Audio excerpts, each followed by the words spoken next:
Greetings, fellow citizens. This is another day of the journey to 2000 Fide, or another episode, should I say.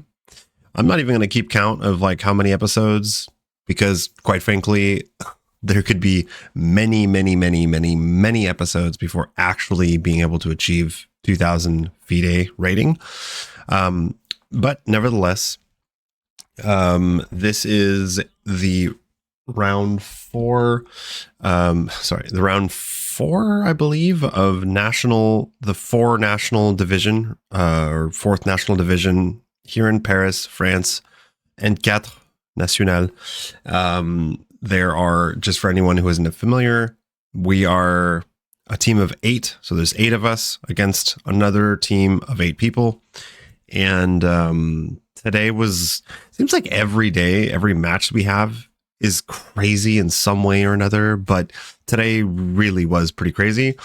And I will tell you guys more about that, but let's get started with this. So I have the black pieces. I am rated 1730.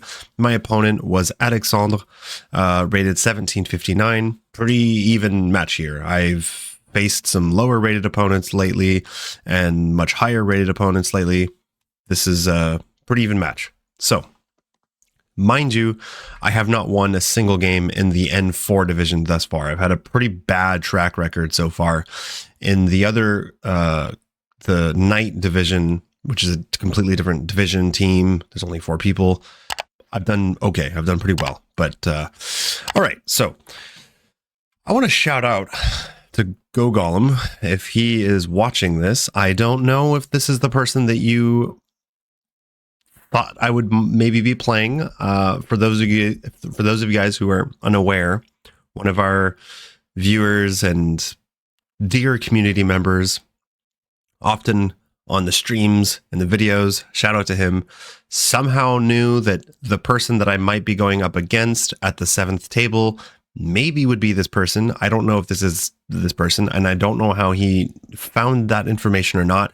I'm still like a little bit confused about who this person is, because apparently we have met, and I swear, I want to ask you if you're the person that was there on this team today. I've asked you this question before, but anyways, I'm almost like, is he just trolling me? And he's actually one of these guys that's on this team and just hasn't revealed his identity. Anyways, so he might find it surprising and funny. I think that he is right, because this person, Go Gollum, gave me this person's last 2 games that he could find on the internet. Not last 2, but like 2 games on the internet from when he was much younger. And it is indeed the opening that he played. So I was able to prepare to some degree for this, because apparently this person plays the London system with the knight f3 first and then bishop f4. I don't know why I didn't like do some hardcore preparation for this. I mean, I went over some of these lines, but I don't know. I should have like taken it more seriously and prepared more seriously for this. I didn't do that. As you can see, as you will see. So we have the black pieces, and what's annoying about, okay, so d4, I always go knight f6 now. And then what's annoying about knight f3 is that it changes the order of things. First of all, if the person goes an immediate bishop f4 like I play, I go c6. And this is a really tricky line that I really like, where you often you target the pawn on b2, you often win that bishop on f4, and if they're not careful, they lose that bishop. But I just think you get like really cool dynamic games with a monster bishop, and it's like it's like a King's Indian sort of on steroids.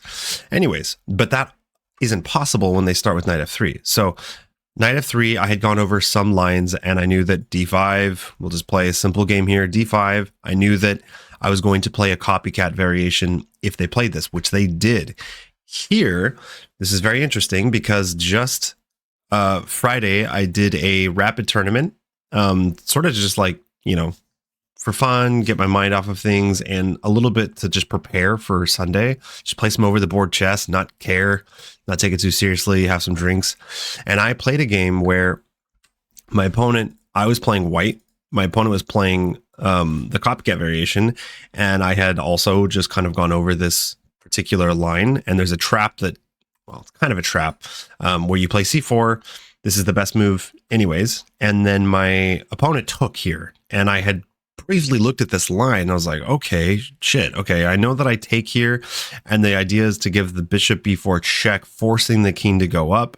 And so I played this move, and I ended up, it was something crazy. Like, I think they played something like, what was it? What did they play? So the proper move for black here is to go back with the bishop, either here or here. Or d takes c4, but you need to be very careful because this queen check as a response is deadly. And anyways, I ended up winning a piece in this rapid game because something happened where I was able to give a check. The knight came out. I played knight e5. The queen could not protect the knight, and then basically I snapped the knight off and then took the bishop, and I was a piece up. So I was going into this game thinking, oh man, maybe I can play that line as black, but now I know what the proper continuation is.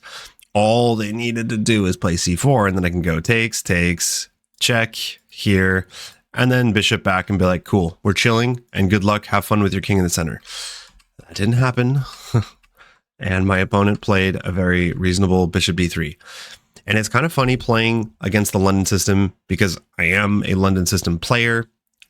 I get the ideas. I know that if I take here, he's very likely going to take back with the c pawn. That's the best move because it's just really annoying. You can't land a knight on e4 now, and he can land a knight on e5. And you just have to like know how to play against that, I guess. But I always loved these positions because you get to like bring your knight out somewhere. You get the rook on the open c file. Like this pawn can be a weakness, but really it just ends up being better in so many ways. So anyways, trying to move along here, go a little bit quicker. E6, so going for the copycat variation, and then my opponent played bishop d3. Just to give you guys a quick idea here. So we're in the opening. This is move 5. Well, we don't really care about move 5. Yeah, we're playing these moves almost instantaneously. I had to think here because I know how to play this as white, but as black, you know, as white, I would always just drop the bishop back, almost always. Sometimes you can sink the knight on e4 right away, but I thought, let's not. We'll drop the bishop back. If he wants to take, we'll let him take and open up the H file. So I go bishop g6. I knew it might not be the best move. I knew it wouldn't be a terrible move. I know enough about the London to know that. And then he goes 94 right away, 95, sorry, right away, which hits the bishop.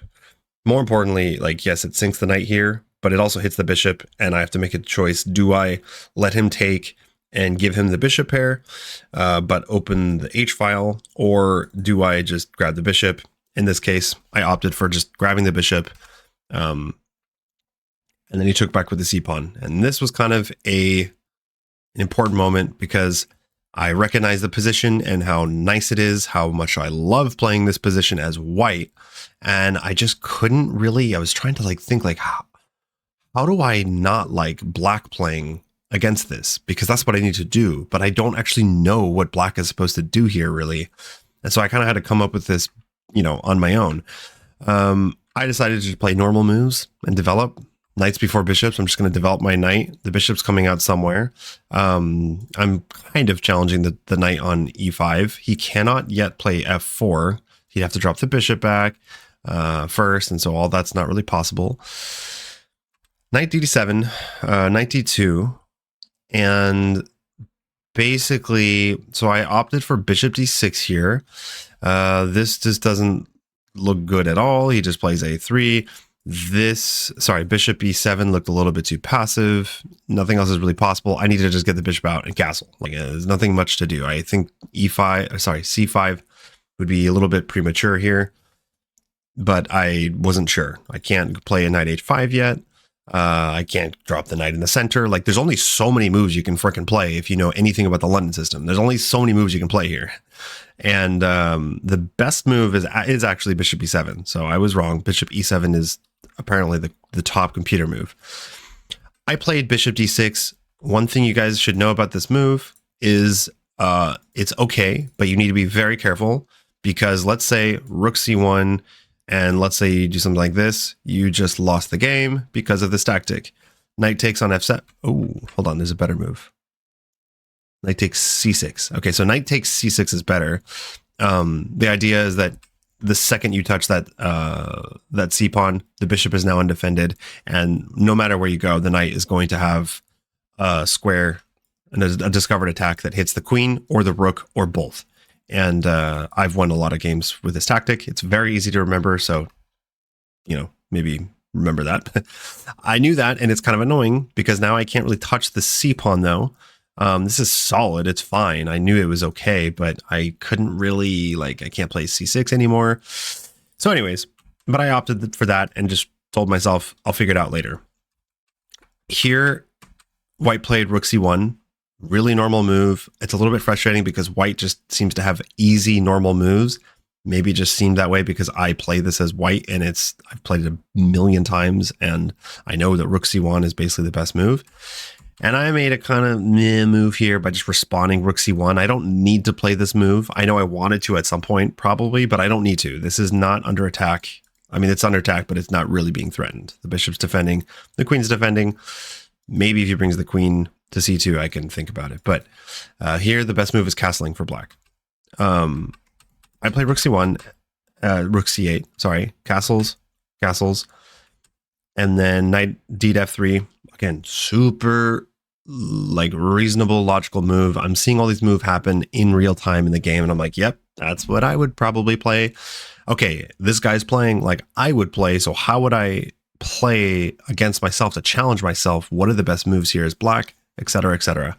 Still can't play c6. I lose the bishop, or I lose a pawn, basically. So here I decide, yeah, the knight now blocks the queen. I can try to go after this bishop on f4.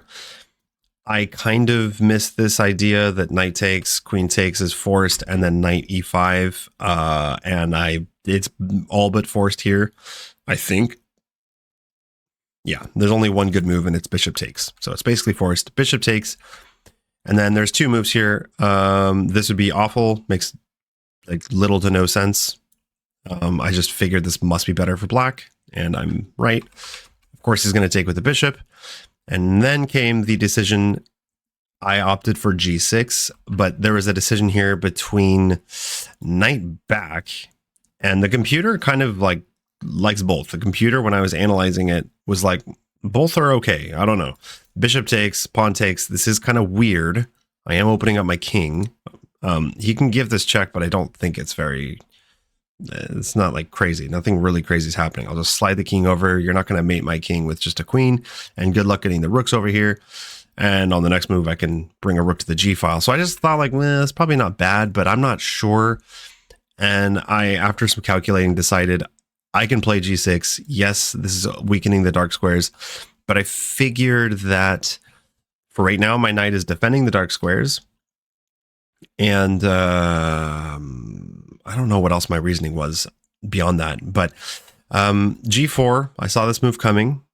And after, once again, a long think here, I was calculating f6, which I think it's good I did not. Oh, actually, f6 actually does work. Hold on. Takes.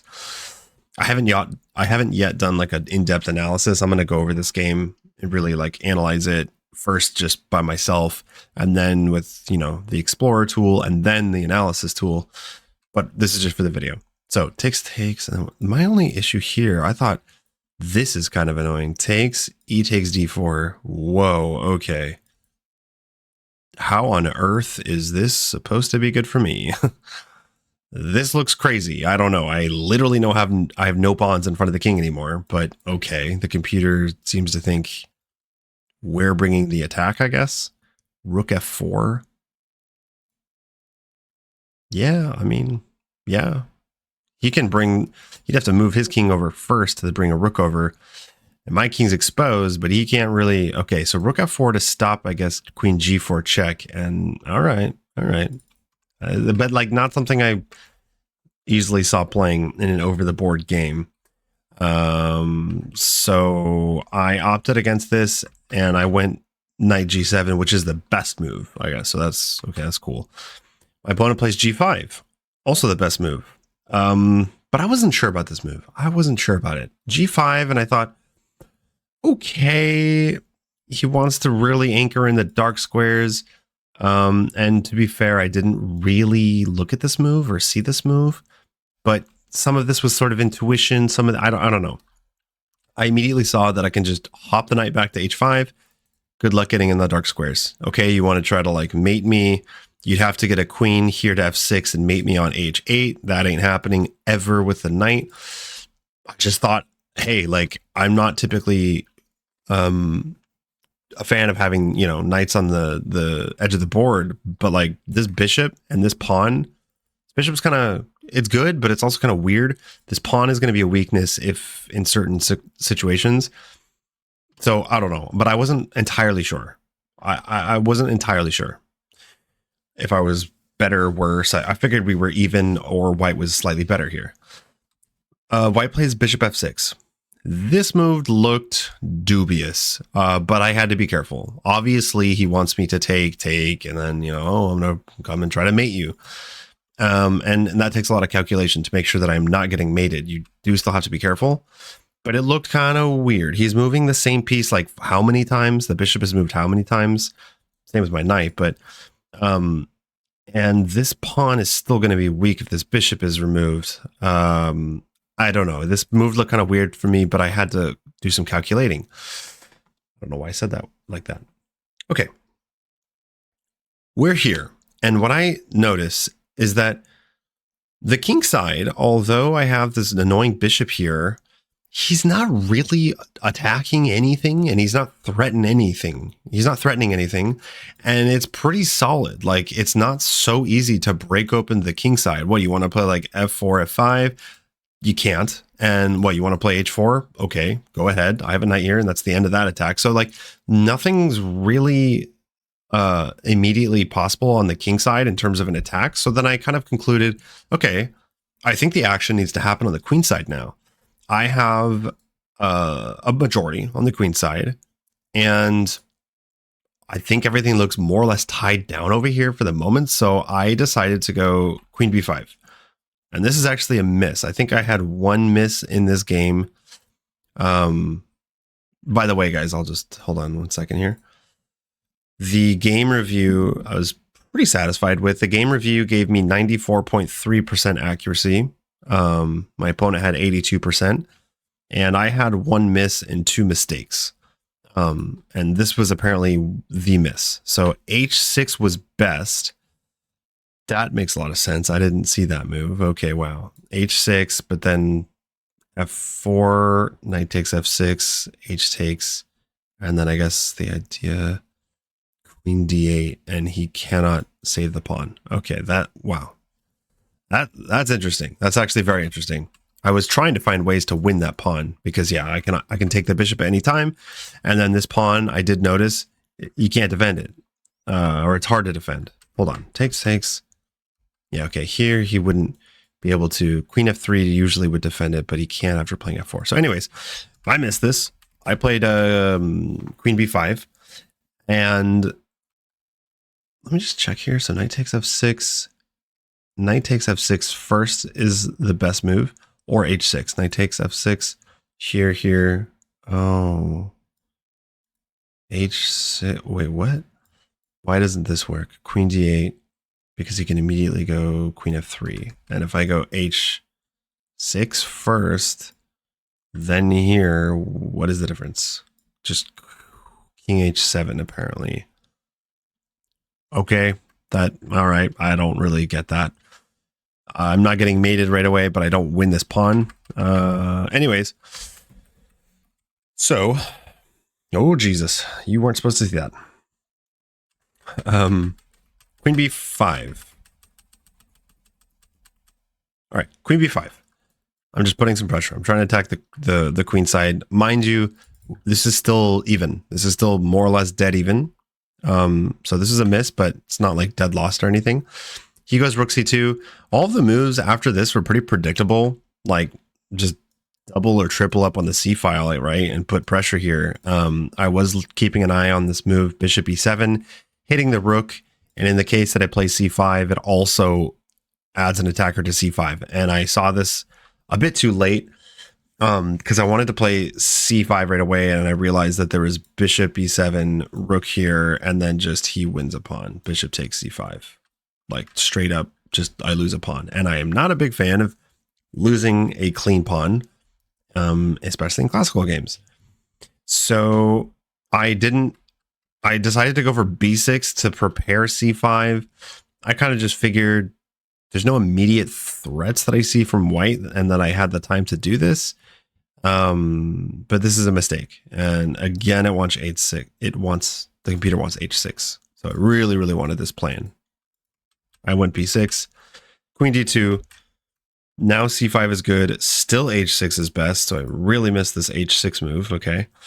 I went c5, rook f to c1. Like there's only so many moves that white is going to play. So I took a little bit too long to calculate for a lot of this. I felt like I was kind of tired, but I was kind of like, Jesus, Wesley, this literally just takes like a minute tops to calculate this. I'm glad I took the time because I had some time to think, and we were even, like basically all throughout the entire game. We were both pretty much even. By the way, like this is move 20. We have roughly 39 minutes, both of us. He had 39 minutes, and then I had 36 minutes on the next move. So rook f to c1 starts to get a little bit challenging here because it's not easy for me to keep pushing. My rooks are not doubled. But my idea, what was my idea here? Okay, my idea was that once the queen comes, I thought the queen might come over here to c1 or the queen here. As long as the queen cannot immediately come and start trying to threaten some sort of checkmate, I thought, you know what? I'm grabbing that damn bishop. This does not look right. This just does not look right unless you have a mate threat. I'm taking it. So I took it. And the computer seems to think it was like, okay. And now, again, like unless you're somehow going to checkmate me, I have time to play h5 or even h6 and king h7. And how are you going to checkmate me? You just spent all this time bringing your rooks to the queen side. That was my logic. And that this pawn would eventually maybe be a weakness. More importantly, I just wanted to shift the attention and the focus to the queen side and just win some pawns on the queen side and then convert an endgame. So I did find the best move here. I actually thought it was h6. Both moves are okay, but h5 is the best move. The only move, like the best move for sure, is e4. E4, it's threatening my center. He wants to undouble his pawns maybe, and he's more importantly threatening mate in 1 or mate in 2. The only move here is king h7, or I'm literally dead. You do anything else, and it's mate in 2. Anything else. So king h7 is the only move. I played it immediately, and then he played e5. Made sense. I saw that move coming. I wasn't entirely sure if it was better or worse for black or white, but I figured this is completely frozen shut. Nothing's going through. Okay, you can play here, play here. Nothing's going to do anything. You can do anything you want here. You're never getting to my king unless it's through the 7th rank. So I kind of concluded that much.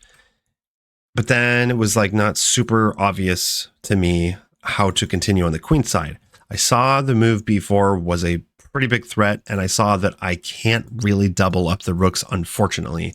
I would have loved to, but I just don't have the time. Rook c7 is the best move actually here. Okay, so takes, b takes. That would be a free. Okay, whoa, wait, what? I did have the time to double up. What the hell is wrong with me? Okay, I just take back with the pawn. I think I was worried about this. b4 here, maybe? c4, and then if takes, then we go d takes. Okay. And then the queen is hitting e5. Okay. I'm not sure if I actually saw all of this. I saw a line that was like this, but okay, so rook c7 is the best move. We do have time. I went for a5 to stop b4, and then I was still planning on doubling up the rooks, but I wanted to stop b4. My opponent plays d takes c5. This makes a lot of sense because he's undoubling his pawns. First of all, these are doubled pawns. He's undoubling his pawns. He may as well take. And then his idea is to play d4 next and have a nice pawn chain. But that is still a backwards pawn on d4. So he takes. And b takes c5 is the best move here. I didn't play that. I was just kind of worried about like b4, and then I'd have to push. Or no, b4 doesn't work. Sorry. I was worried about something else. And I, for some reason, what am I thinking here? Let me think. Why didn't I take here or b4? I guess that's like really the only threats that could be, but no, here, b4, b3, rook c7. Okay, again, I can just play rook c7. If he ever takes, then we just trade everything? Or do we take back with the d takes? Okay, so, all right. The computer just seems to like this. I missed that. Several occasions I missed doubling up the rooks. That's good to know. I took with a rook. He played d4. Great move. I was starting to sweat a little bit here. I was starting to think, I am losing now. What the hell am I going to do? What do I just take and give him the C file? By the way, if I don't have the C file, he will grab C7, threaten this pawn on F7 that I cannot easily defend. It's looking bad. And here is where I started to get resourceful. I found rook C4. And of course, the most tempting move is B3. But I found this move that if B3, I was going to play, is it queen here already? I can't remember. Rook F to C8. What the hell? Rook F to C8. No. What? Oh. What? Rook F to C. Dude, what is the computer telling me to do? I don't understand this. It's telling me rook F to C8. It says rook takes C2 or queen A6. What? Like, what? What? Queen A6. Okay, I'm sorry, guys. The computer is hallucinating. Engines are stupid sometimes. I don't know what to tell you. Rook takes C2 just looks terrible. I don't know how else to say this. This just looks terrible. I am literally giving up, no matter what you do, the C file and not really getting much in return. But he didn't play, but I'm wondering why. Okay, because I was thinking here of playing queen B4, which I think it was here, which would be, this doesn't work, I guess. Pawn takes B4. Oh no, that doesn't work. No. It's not here. Jeez, what was I going to do here? So I played rook C4. What do you do with B3? There's got to be something other than just taking on C2. But okay, I guess I just would have been totally lost if you played B3. Wow. I'll look at that later. Anyways, okay, I guess I was just like basically lost. White is up almost 2 points here. And I thought I had some response to B3, but I wasn't entirely sure. My opponent, I guess, luckily didn't do that and played rook takes C4 and then D takes C4. All of this was very predictable. Of course, he's going to double up and put pressure on that pawn that I can't really defend. If rook C8 here, this is the computer top line. And I had looked at this move, but I concluded it didn't work because of, again, B3. Like, there's always this idea of B3. And then I realized, wait a second, I can play this move because B3 takes, queen takes, there's no check. And then I can play B2. And then I concluded it didn't work because of queen C2. But queen C2, you just take. So yeah, you take with check, and then black is probably winning here. I kind of could tell that this was winning for black. My worry was rook B1 and then queen C3. I think I saw this much, but I missed that the queen can't come back to C1 and the queen cannot come here to C2 to defend the rook. So basically, whoa, hold on, wait a second. No, this, yeah. But he can take the pawn. He can take the pawn, but it's a perpetual. So it's a draw. Basically, if we had gone into this, this is a draw. Which I am glad I didn't go for this. I kind of went through some of these lines and saw that in at least a couple of them, it was a forced draw. I didn't really want to draw. I know that I probably should have been happy for a draw with black here, but like I have lost the first 2 or 3 games of the season, and geez, how are we doing on time here? 30 minutes. Okay, I thought it was worse. I didn't want to lose. I didn't want to draw. I didn't want to lose, and I didn't want to draw. I wanted to win. So I didn't play rook c8. I played rook d8, and I'm glad that I did. It was trickier. Why? Because basically what I'm saying is go ahead and take this. And then my idea was if you take here immediately on c4, I take on b2. I still have this pawn majority on the queen side.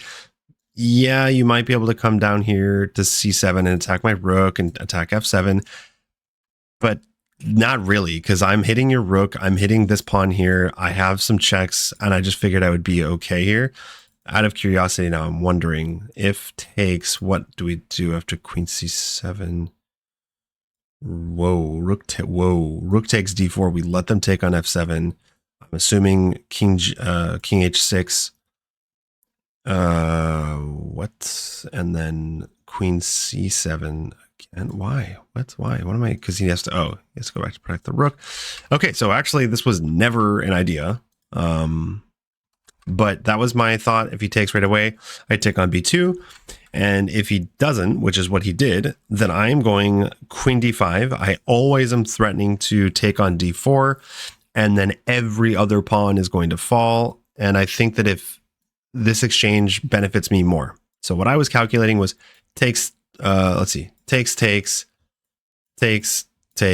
here. And then this is a forced draw if he wants it. I saw that this is probably a draw. Check. I can't defend this, so check thing. But actually white shouldn't even go for that because they're better here in this line. And then if they go here and try to attack the b pawn for some reason, then I can play rook b4, I thought. Yeah, okay, the computer wants a g5. I'm not even gonna, okay, g5 so that I can bring the king over and eventually get to the weakness on e5 and protect f7 if I need to. I just thought I want to hold on to this pawn first and attack the other pawn here. And I figured here, if takes, and we're fine. Kind of, but we're not actually. Anyways, I didn't go for this. I go queen d5. All right, drum roll. Queen takes c4. Basically, throughout this game, I was a little bit tired and I was really sick of playing passive chess and being scared of my opponent. You really can't play like that. I don't care who you're playing. For example, guys, we had like 8 players on our team. Our 2 top players, the table 1 and 2, were both 1800 something rated players, and they both were playing one guy was almost 2100, and our guy beat him. So an 1850, let's say, beat the 20,000 like 40, 50 rated player, or 60, I don't remember. So that's pretty crazy, but it wasn't super surprising to me because he's a really strong player. He plays a lot. I don't know why his rating isn't even higher, but. And the other player, she, I think, was winning throughout the majority of the game. And there was a lot of time pressure at the end. But, like, you know, they're playing higher rated opponents. And, like, one of them beat them. And actually, both of them should have won. So you just can't be scared and intimidated by rating. You should never do that. And so I was kind of upset for my last game, where I felt that I just played much too passively and I was just way too scared of this guy just because he was nearly 1900 rated. So I'm going into this game like, you know what? I'm going to give it my all and I'm going to be confident. Like you have to. You got to go to war. You got to be willing to lose. You got to be willing to die, as my coach says, if you're going to win. And so all that is to say, here, queen takes c4. Obviously, I can go for this. I can go for a queen takes d4, and it looks very drawish, maybe even better for white. And I thought, you know what would I play if this was an online blitz game, maybe even bullet game? In a heartbeat, queen e4. I'm going queen e4. You can't push here. You are not directly attacking any of these pawns over here. Go for it. Go for my pawns. I'm going to mate your king. That was my thinking process. You push this G pawn and left your king weak here.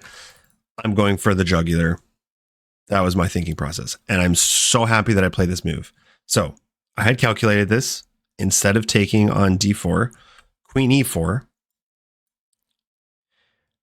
Okay, we are now attacking the d4 pawn. And if we win the d4 pawn, basically white is just done. We win the d4 pawn, and then we win the e5 pawn, and then the f6 pawn. All of this was a consequence of this weird g5, and then the bishop f6. All of this was the consequence of that. And I was always trying to figure out how to win all these weak pawns. So queen e4, you've got to protect the pawn, I guess, right? Because otherwise I'm just going to take this. And even if you go after one of my other pawns, dude, go for it. I'm taking all of your pawns. And I'm pretty sure black is just better here. Okay, it looks like queen takes would be better here. No. Queen g4 check is better. But anyways, and if he's not careful, if white's not careful, rook d2, very natural move. Defend on d4. But I saw this, and this loses on the spot. And I saw this, and I figured that white would play. What was I thinking they would play? Queen e2.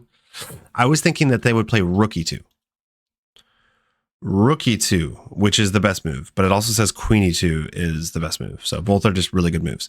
Rook e2, and then the computer wants queen g4 check. And then king, for example, f1, and then I'm guessing rook takes d4, hit the queen, threatening all sorts of dangerous stuff here. Black's already winning there, by the way. I was thinking either rook e2, maybe queen e2 I had calculated, or rook d2. What does my opponent play? Rook e2. This is move 30. And just to give you guys an idea here, the clock, we are roughly... okay, I stopped writing the time here, but I remember. We're roughly down to 20 to 25 minutes here. And my opponent blunders, plays rook d2.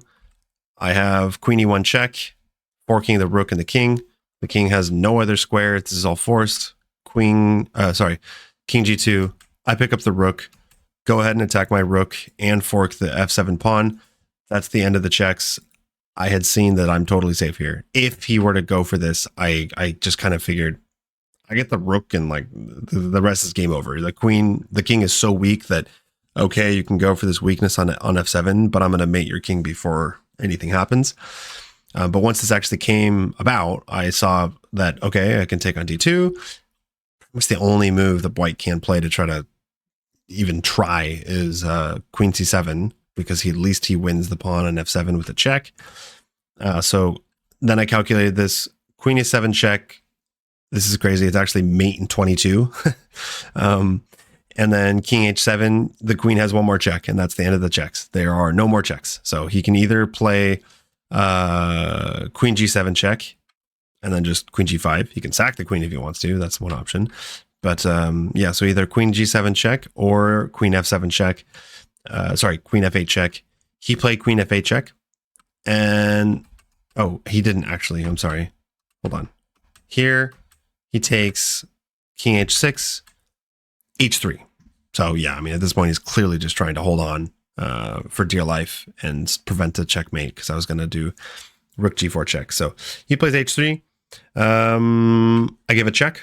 Queen g5 check. I have to be very careful, by the way, if you guys haven't noticed. If I'm not careful, I'm literally being mated. I'm literally being checkmated. The king would not be able to escape here.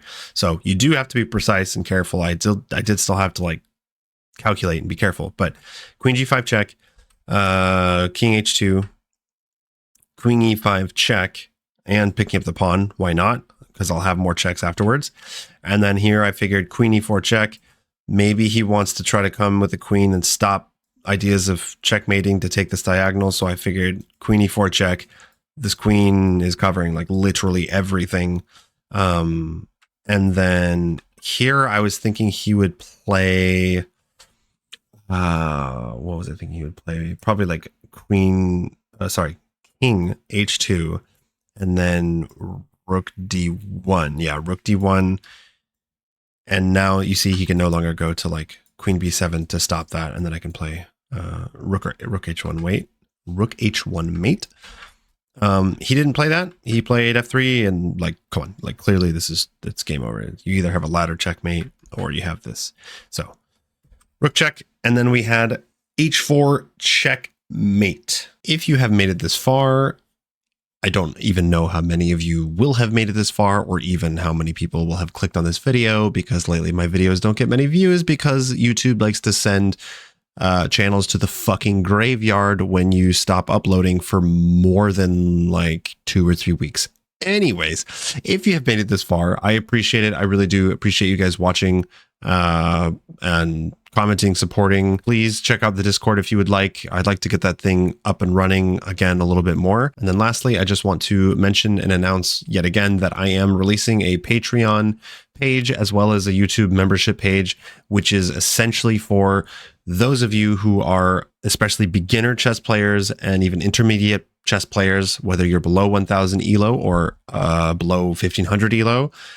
This will be different tier memberships that will grant you access to things like monthly Zoom calls between all my other students, some private lessons, private Discord channel, free game analyses with me, chat, tips, all sorts of stuff. It's all laid out. I will be announcing, I already have actually all of the exact, like it's already ready. I just am announcing it. So Patreon is coming out. Stay tuned. And then if anyone is looking to buy any chestnut stuff, if you're looking for a cool electronic chessboard with self-moving pieces, it's pretty cool. Check out the Chestnut Move. Make sure you use my promo code ZenMindChess. Sorry, I don't know why I said chest. ZenMindChess. It helps me out, and you get the best possible discount. So that is all I have for you guys. Thank you for watching, and I will see you in the next video.